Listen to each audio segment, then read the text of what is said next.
अस्मत्कुरुसमारम्भां यतिशेखरमध्यमां लक्ष्मीवल्लभपर्यन्तां वन्दे गुरुपरम्पराम् ஆழ்வார்கள் வாழி அருளிச் செயல் வாழி தாழ்வாதுமில் குறவர்தாம் வாழி ஏழ்வாறுமுய்ய அவர்களுரைத்தவைகள்தாம் வாழி செய்யமறை தன்னுடனே சேர்ந்து அகலகில்லே நிறையமென் அலர்மேல் மங்கை உரைமார்பா நிகரில் புகழாய் உலகம் உன்னுடையா என்ன யாழ்வானே நிகரிலமரர் முனிக்கணங்கள் விரும்பும் திருவேங்கடத்தானே புகழொன்னில்லாவடியேன் உன்னடிக்கீழமர்ந்து புகுந்தேனே அகில புவன ஜன்மஸ்தேம பங்காதிலீலே வினத விவிதபூத உராதரக்ஷை கதீக்ஷே ஸ்ருதிசரசி விதீப்தே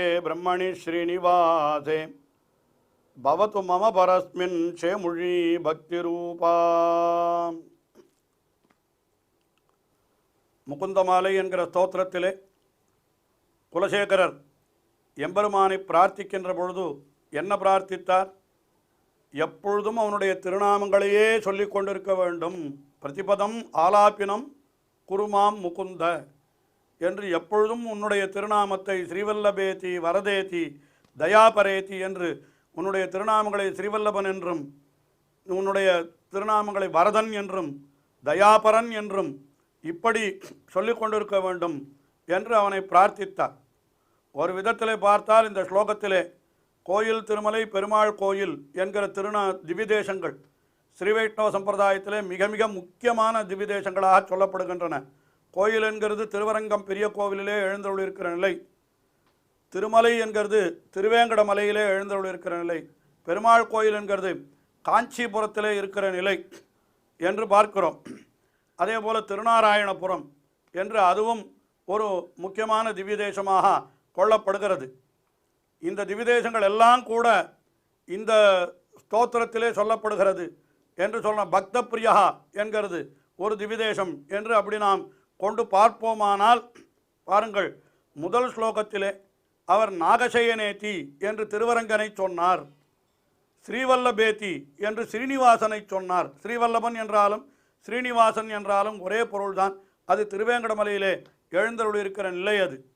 அதற்கு மேலே அவனை வரதேதி என்று சொன்னால் காஞ்சிபுரத்திலே எழுந்தருளிருக்கிறவன் வரதன் என்று பிரசித்தமான திருநாமத்தை உடையவர். அது வரதராஜ பெருமாள் திருக்கோயில் என்றே அது அப்படி கொண்டாடப்படுகிறது என்று இப்படி சொல்லலாம். இப்படி முதல் ஸ்லோகத்திலேயே 3 திவிதேசங்கள் ஸ்ரீவைஷ்ணவ சம்பிரதாயத்தில் இருக்கக்கூடிய 3 திவிதேசங்கள் அதை சொல்லுகிறார் என்றும் நாம் கொள்ளலாம். அதுக்கு மேலே திருநாராயணபுர பெருமாளை தயாபரஹா என்று அப்படி திருவேங்கடமுடையான போலே திருநாராயணபுரம் பெருமாளும் அந்த தயைக்க சிந்துவான ஸ்ரீ ராமானுஜர் அவருக்கு தன்னை தானே வெளிப்படுத்தி தன்னிடத்திலே அவரை அழைத்து கொண்டு வந்து தன்னிடத்திலேயே இருக்கும்படி செய்து அவருக்கு பெரிய கட்டாட்சங்களை செய்தான் எம்பெருமான் என்று திருநாராயணபுரத்து எம்பெருமானை பார்க்கிறோம். அவன் தயாபரன் என்று அவனை சொல்லலாம். அதே போல பக்த பிரியன் என்று சொன்னால் திருவல்லிக்கேணியிலே எழுந்தருளிருக்கிற ஸ்ரீ பார்த்தசாரதி பெருமாள் அவர்தானே அர்ஜுனனை தன்னுடைய பக்தனாக ஏற்றுக்கொண்டு அவனுக்கு உபதேசங்களெல்லாம் செய்து அவனுக்கு தான் தேரோட்டியாயிருந்து அவனுக்கு தான் தூதனாயிருந்து இத்தனை காரியத்தையும் பண்ணினாரே. எதனாலே? எல்லாம் அவனிடத்தில் இருக்கக்கூடிய அன்பு காரணமாக ஆகினாலே இந்த ஸ்லோகத்திலே கோயில் திருமலை பெருமாள் கோயில் திருநாராயணபுரம் திருவல்லிக்கேணி போன்ற பல திவிதேசங்களிலே எழுந்துள்ளிருக்கின்ற எம்பெருமானுடைய வைபவங்கள் எல்லாம் இந்த முதல் ஸ்லோகத்திலேயே தெரிவிக்கப்படுகிறது என்று நாம் கொள்ளும்படியாக அந்த ஸ்லோகம் அமைந்திருக்கிறது என்று சொல்லலாம். அடுத்தபடியாக 2வது ஸ்லோகம், அதிலே எம்பெருமானுக்கு பல்லாண்டு பாடுகிறார். எம்பெருமான் அவர் உன்னுடைய திருநாமத்தை எப்பொழுதும் சொல்லிக் கொண்டிருக்க வேண்டும் என்று சொன்ன உடனே எம்பெருமான் அவருடைய கண்முன்னாலே காட்சி அளித்தான் போலும். எப்படி பெரியாழ்வாருக்கு எம்பெருமான் காட்சி அளித்தானோ அதுபோல இங்கே குலசேகரருக்கும் காட்சி அளித்தான். உடனே அவனுக்கு மங்களாசாசனம் பண்ணுகிறார். ஜயது ஜயது தேவோ தேவகீ நந்தனோயம் ஜயது ஜயது கிருஷ்ணோ விஷ்ணுவம்ச பிரதீபஹாம் ஜயது ஜயது மேகశ్యాமளः கோமளாங்கः ஜயது ஜயது பிருத்வி பாரநாசோ முகுந்தः. ஜெயத்து ஜெயத்து என்னால் என்ன அர்த்தம்? அவன் வெற்றி பெற்று விளங்கட்டும், வெற்றி பெற்று விளங்கட்டும், பல்லாண்டு பல்லாண்டு என்கிறது தான் இங்கே ஜெயத்து ஜெயத்து என்று வருகிறது. அந்த தேவகி நந்தனஹா அயம், அயம் என்னால் இந்த தேவகி நந்தனன் என்று இப்படி கையாலே காட்டி சொல்லுவது போல இங்கே அயம் என்று ஒரு சொல் இருக்கிறது. இதை வைத்து பார்த்தால் என்ன பொருள் கிடைக்கிறது? ஆழ்வார், அதாவது குலசேகரர் அந்த எம்பெருமானை பிரார்த்தித்தார் அல்லவா, நீ எனக்கு உன்னுடைய திருநாமங்களையே நான் சொல்லிக் கொண்டிருக்கும்படியாக நீ எனக்கு அனுகிரகம் பண்ண வேணும் என்று சொன்ன உடனே அவர் கண் முன்னாலே தோற்றிவிட்டான் என்று நாம் நினைக்கும்படியாக இருக்கு. அதனால்தான் இந்த தேவகி நந்தனன் வெற்றி பெற்று விளங்கட்டும் என்று சொல்லுகிறார். தேவகி நந்தனன் என்னால் தேவகியினுடைய பிள்ளையாக பிறந்தவன். அவன் யார்? கிருஷ்ணன். அவன் யார்? விருஷ்ணி வம்ச பிரதீபா. விருஷ்ணி வம்சம் என்னால் அது அவன் யது வம்சம் என்று சொல்லப்படுகின்ற வம்சம். அதில் முக்கியமான ஒரு அரசனாக இருந்தவன் விருஷ்ணி. அவனுடைய வம்சத்தில் ஒரு குலவிளக்காய் இவன் வந்து தோன்றியவன் என்கிறபடியினாலே இவனை விருஷ்ணி வம்ச பிரதீபா என்று சொல்லுகிறார். அதற்கு மேலே பெரியாழ்வார் அந்த எம்பெருமானை கண்டவுடனே அவனை என்ன சொன்னார்? இவர் மல்லாண்ட திண்டோள் மணிவண்ணா என்று, இந்த மணிவண்ணா என்று அவனுடைய திருமேனியினுடைய அந்த மென்மையை அனுபவித்தார் அல்லவா. இங்கே குலசேகரம் அதே போல சொல்லுகிறார். என்ன சொல்லுகிறார்? ஜெயது ஜெயது மேகஷியாமளா கோமளாங்கா. மேகஷியாமளா என்றால் மேகம் போல கருத்த நிறத்தை உடையவன். கோமள அங்ககா என்னால் மென்மையான திருமேனியை உடையவன். இவனுக்கு யாராலும் எந்த ஆபத்தும் வரக்கூடாது. ஜெயது ஜெயது வெற்றி பெற்று விளங்கட்டும் என்று. ஆனால் இப்படிப்பட்ட மென்மையான திருமேனியினுடைய அந்த மென்மையை பொருள்படுத்தாமல் அவன் என்ன காரியம் பண்ணினான் என்னால் பிருத்வி பாரநாசா. பிருத்வி பாரநாசா என்னால் இந்த உலகத்தினுடைய பாரத்தை தொலைப்பதற்காகவன்றோ அவன் இப்படி தேவகி நந்தனனாக கிருஷ்ணனாக விருஷ்ணி வம்சத்திலே வந்து அவதரித்தான் என்று. இந்த பிருத்வி என்னால் பூமி, அதனுடைய பாரத்தை நாசம் செய்பவன் என்பது பொருள். ஆக மண்ணின் பாரம் நீக்குதற்கே வடமுதலை பிறந்தான் என்று நம்மாழ்வார் அருளி செய்தார். அதை பின்பற்றுபவர் போல இங்கே குலசேகரர் பிருத்வி பாரநாசகா, அவர் தேவகி நந்தனகா, அவர் விருஷ்ணி வம்சா, கிருஷ்ணா, மேகசியாமளா, கோமளாங்கா என்று முகுந்தகா என்று மோட்சத்தை தருபவனாகவும் இருக்கிறான் என்று இந்த ஸ்லோகத்திலேயும் அந்த முகுந்த சப்தத்தை அவர் உபயோகப்படுத்தி இருக்கிறார். அடுத்தபடியாக மூன்றாவது ஸ்லோகத்திலே அவர் என்ன பிரார்த்திக்கிறார் என்று சொன்னால், அவர் என்ன சொல்றார்னா, எப்பொழுதும் உன்னையே நான் நினைத்து கொண்டிருக்கும்படியாக உன்னை மறவாமை எனக்கு எப்பொழுதும் நிலைத்திருக்க வேண்டும். எப்பொழுதும் உன்னையே நான் நினைத்திருக்கும்படியாக நீ என்னை செய்ய வேண்டும் என்று மூன்றாவது ஸ்லோகத்திலேயும் அவனை முகுந்த என்றே பிரார்த்திக்கிறார். முகுந்தமூர்துனா பிரணிபத்யயாச்சே பவந்தமேகாந்தமியந்தமர்த்தம் அவிஸ்மிருதிஹி த்வச்சரணாரவிந்தே பவே பவே மேஸ்து பவத் பிரசாதாத்.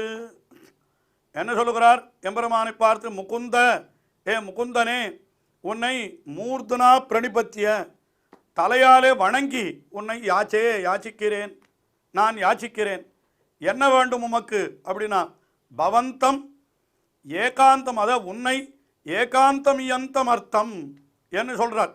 அதாவது இயந்தமர்த்தம், இவ்வளவு பெரிய பொருளை மட்டும் நான் கேட்கிறேன். இயந்தமர்த்தம்னா இப்படிப்பட்ட பெரிய விஷயத்தை நான் உன்னிடத்திலே பிரார்த்திக்கிறேன். என்ன பிரார்த்திக்கிறேன் என்றால், எனக்கு மோட்சம் வேண்டும். அவனை முகுந்த என்கிறார். மோட்சத்தை கொடுப்பவன் நீ. ஆனால் நீ எனக்கு மோட்சத்தை கொடுத்தாலும் சரி, கொடுக்காமல் என்னை மீண்டும் மீண்டும் இந்த பிறவியிலே பிறந்து உழலும்படி என்னை நீ செய்தாலும் சரி, அதை பற்றி நான் கவலை கொள்ளவில்லை. நீ எனக்கு மோட்சத்தை முகுந்தனாய் நீ மோட்சத்தை கொடுக்காமல் என்னை சம்சாரத்திலே உழலும்படி செய்தாலும் கூட எனக்கு நீ இதை செய்ய வேண்டும். என்ன செய்ய வேண்டும் என்றால், துவச்சரணாரவிந்தே அவிஸ்மிருதிஹி, உன்னுடைய திருவடிகளை மறவாமை. எப்பொழுதும் எத்தனை பிறவிகள் பிறந்தாலும் பவே பவே, எனக்கு பிறவிகள் தோறும் எனக்கு அவிஸ்மிருதிஹி மறவாமை. எது? துவச்சரணாரவிந்தே, உன்னுடைய திருவடி தாமரைகளை நான் எப்பொழுதும் நினைத்து கொண்டிருக்கும்படியாக, அதிலே மறவாமல் இருக்கும்படியான அப்படிப்பட்ட ஒரு நிலையானது பவத் பிரதாதாத்து மே அஸ்து, உன்னுடைய அனுகிரகத்தாலே எனக்கு எப்பொழுதும் நினைத்திருக்க வேண்டும். எத்தனை பிறவிகள் பிறந்தாலும் உன்னுடைய திருவடித்தாமலை நான் ஒருபோதும் மறவாமல் இருக்கும்படி நீ எனக்கு பண்ண வேண்டும். அதுதான் எனக்கு வேண்டுமே தவிர வேறொன்று எனக்கு வேண்டாம் என்று இந்த இரண்டாவது ஸ்லோகத்திலேயும் மூன்றாவது ஸ்லோகத்திலேயும் அவனை முகுந்த என்றே அழைத்தார். ஆக முதல் ஸ்லோகம், இரண்டாவது ஸ்லோகம், மூன்றாவது ஸ்லோகம் மூன்றிலேயும் முகுந்த திருநாமம் இடம்பெற்றிருக்கிறபடியினாலே அது முகுந்த மாலை என்றே வழங்கப்படுகிறது என்றே நாம் கொள்ளலாம். அடுத்தபடியாக நான்காவது ஸ்லோகம், அதிலே அவர் என்ன சொல்லுகிறார்? எனக்கு எப்பொழுதும் உன்னை என்னுடைய ஹிருதயத்திலே நினைத்திருக்கை அதுதான் வேண்டும், அதை தவிர எனக்கு வேறு எந்த பயனும் வேண்டாம் என்று சொல்லுகிறார். நாகம் வந்தே தவச்சரணையோர் துவந்தம் அத்வந்தஹேதோ கும்பீபாகம் குருமபி ஹரே நாரகம் நாபனேதும் ரம்யா ராமா மிருதுதனுலதா நந்தனே நாபிரந்தும் பாவே பாவே ஹிருதய பவனே பாவயேயம் பவந்தம். நான் உன்னை இப்படியெல்லாம் ஸ்தோத்திரம் பண்ணுகிறேனே, இது எதற்காக என்று கேட்டால் உடனே, அதாவது அகம் தவ சரணயோகோ, உன்னுடைய திருவடி தாமரைகள், அந்த சரணயோகோ துவந்தம், உன்னுடைய திருவடி இணையை நான் இப்படி வணங்குகிறேனே, இது எதற்காகனா அத்வந்தஹேதோஹோ ந வந்தே, இந்த சுகதுக்கங்களிலிருந்து விடுபட வேண்டும் என்பதற்காக நான் உன்னை வணங்கவில்லை. இந்த உலகத்திலே நான் படக்கூடிய சுகதுக்கங்களை அதுக்காக நான் பண்ணவில்லை. இன்னொன்று, அதுக்கு மேலே இன்னொன்று சொல்கிறார், கும்பி பாக்கம் குரும் நாரகம் அபனே துமப்பினா என்று சொல்லுகிறார். அதாவது கும்பி பாக்கம் என்று ஒரு நரகமா, அதாவது அந்த நரகத்திலே போனால் நம்மை ஒரு பெரிய வெந்நீர் பானையிலே கொதிக்க கொதிக்க இருக்கக்கூடிய கும்பத்திலே நம்மை போட்டு அதில் ஹிம்சை செய்வார்களாம். நாம் செய்த பாவங்களுக்கு தண்டனையாக அந்த கும்பி பாகம் என்கிற நரகம், அதிலிருந்து வெளியிலே வர வேண்டும், அதை தப்ப வேண்டும் என்பதற்காக, அதை அபனேத்தும் நான் அதை போக்கிக் கொள்வதற்காகவும் நான் பண்ணவில்லை. சரி, நரகம் வேண்டாம் என்றாலும் கூட எல்லாருக்கும் சொர்க்கம் வேணும் என்கிற ஆசை இருக்குமோ இல்லையோ, சொர்க்கத்திலே போனால் அப்சரசுக்களோடு கூடி கழிக்கலாம் என்றெல்லாம் சொல்லப்பட்டிருக்கிறதே அப்படின்னு கேட்டான். அதுவும் எனக்கு இல்லை என்று சொல்லுகிறார். என்ன சொல்லுகிறார்? அங்கே ரம்யா மிருது தனு லதாஹா ராமாஹா என்று மிகவும் அழகாயும் மென்மையான உடல்களை உடையவர்களாயும் இருக்கக்கூடிய ராமாஹா என்னால் அப்சரசுக்கள், அந்த அப்சரசுக்களை கொண்டு நந்தனே, நந்தனே என்னால் இந்திரனுடைய தோட்டம், அது நந்தனவனம் என்றே அதற்கு பெயர்.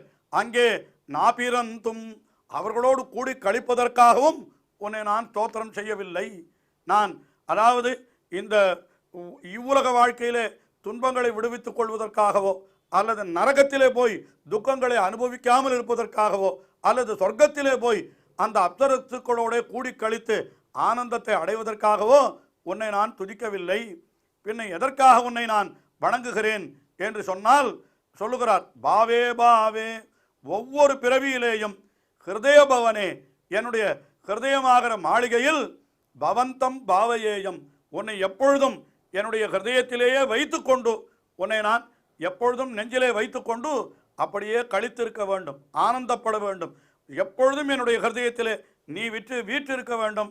உன்னையும் நான் ஒவ்வொரு பிறவியிலேயும், அது கீழ் ஸ்லோகத்திலேயே சொன்னார், உன்னுடைய திருவடி தாமரைகளை நான் மறவாமல் இருக்க வேண்டும் என்று சொன்னார். திருவடி தாமரைகளை மறவாமல் இருப்பதாவது எப்படி என்று கேட்டால், எப்பொழுதும் எம்பெருமானை ஹிருதயத்திற்குள்ளேயே வைத்து கொண்டு அவனை கொண்டாடி கொண்டிருத்தல், அதுதான் எனக்கு வேண்டுமே தவிர வேறு நான் என்னுடைய துன்பங்களை கழித்து கொள்வதற்காகவோ அல்லது வேறு வகையான இன்பங்களை பெறுவதற்காகவோ உன்னை நான் வணங்கவில்லை. நீ எனக்கு உன்னை எப்பொழுதும் நினைத்து கொண்டிருக்கும்படியான, அதாவது என் நெஞ்சிலேயே எப்பொழுதும் நீ வீற்றிருக்கும்படியான நிலையை எனக்கு நீ கொடுக்க வேண்டும். அதற்காகவே தான் நான் இப்பொழுது உன்னை சேவிக்கிறேன் என்று தாம் விரும்புகின்ற பயன் என்ன என்பதையும் இந்த ஸ்லோகத்திலே தெரிவிக்கிறார். அதாவது பெருமாள் திருமொழியிலே குலசேகர ஆழ்வார் அங்கே என்ன தெரிவித்திருக்கிறார் என்றால், அவர் சொல்லுகிறார், மின்னனையன் உன்னிடையார் என்று சொல்லுகிறார். அவர்கள் அரம்பையர்கள், அவர்களோடு நான் கூடி கழிக்க வேண்டும் என்று நான் ஒருபோதும் விரும்பவில்லை என்று அவர் அப்படி கேட்கிறார். எம்பெருமானை பார்த்து அவர் கேட்கிற பொழுது என்ன கேட்கிறார் என்றால், எனக்கு அன்னவர்தம் பாடலோடும் ஆடலவை ஆதரியேன் என்றே ஆழ்வார் அந்த பாசுரத்திலே அந்த எம்பெருமானை பார்த்து அவர் கேட்டிருக்கிறார். அதே போன்ற ஒரு பிரார்த்தனை இங்கேயும் செய்யப்படுகிறது என்று நான் பார்க்கிறோம். மின்னனையன் உன்னிடையார் உருப்பசியும் மேனகையும் அன்னவர்தம் பாடலோடும் ஆடலவையா ஆதரியேன் என்று சொன்னதைத்தான் இங்கேயும் கூட அப்படி ரம்யா ராமா மிருதுத்தனுலதாக என்று நந்தனே நாபிரந்தும் என்று அதே கருத்தை இங்கே சொல்லுகிறார் என்றால், அந்த குலசேகர ஆழ்வாருடைய கருத்தை இந்த குலசேகரரும் சொல்லுகிறார் என்றும் கொள்ளும்படியாகவும் இப்படி அமைந்திருக்கிறது. இன்னும் இவருடைய ஸ்லோகங்களை தொடர்ந்து அனுபவிப்போம். ஸ்ரீயக்காந்தாய கல்யாண நிதயே நிதயேர்த்தினாம் ஸ்ரீவேங்கட நிவாசாய ஸ்ரீனிவாசாய மங்களம். ஸ்ரீமத் சுந்தர ஜாமா திருமுனிமானசவாசினே சர்வலோக நிவாசாய ஸ்ரீனிவாசாய மங்களம்.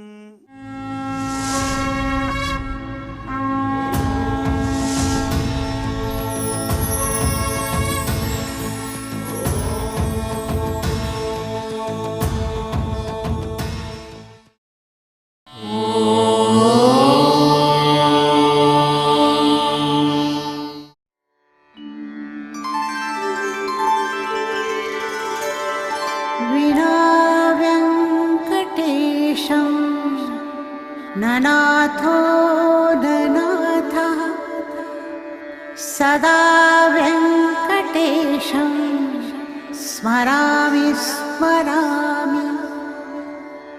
हरे वेङ्कटेश प्रसीद प्रसीद. प्रियं वेङ्कटेश प्रयच्छ प्रयच्छ.